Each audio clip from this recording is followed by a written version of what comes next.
Okay, I'm late to the party, but I had to share this. We just hit our first quarter milestone at Peacock Floors, and we had a 45-year anniversary event to button everything up, the last 4 generations, and to celebrate us going forward. But before I share all the pretty pictures, let me dial it back into some things that I absolutely could not anticipate about this business when I purchased it. Here's what the first quarter really looked like. Number 1, the operational gaps were way bigger than anyone could have ever realized. I worked in this business for almost 15 years.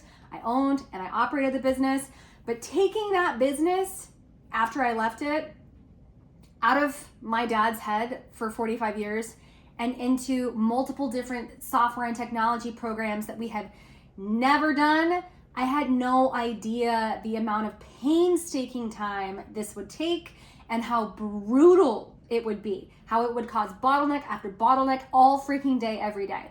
Number 2, growing sales while stabilizing a business is like building a plane while flying it. You can't get through months in a business acquisition or any business that has bills without sales.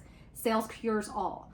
However, while you're dealing with operational gaps and new systems and softwares and technologies, and you're trying to stabilize your labor force, you're trying to stabilize your existing accounts, I underestimated how challenging it would be to also procure new sales. And number 3, transitioning a long-time business is actually 90% emotional intelligence and 10% whatever the hell that business does, flooring, HVAC, plumbing, whatever.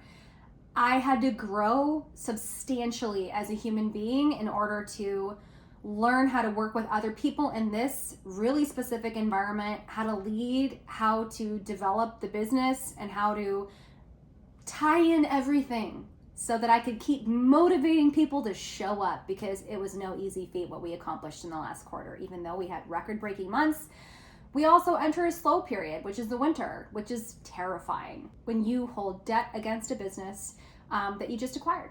Top 3 things that got wrong. Thought systems were going to be way easier and faster to set up. Thought new sales wouldn't be as challenging, although I did know that it would be quite difficult to procure them while doing everything else. I just didn't know how hard. And I definitely underestimated the learning curve of bringing other people into the business that had never been there before. Despite all of it, the chaos, the drama, the late nights, we pulled off a hell of a 45-year anniversary event and launched us into the next 45 years.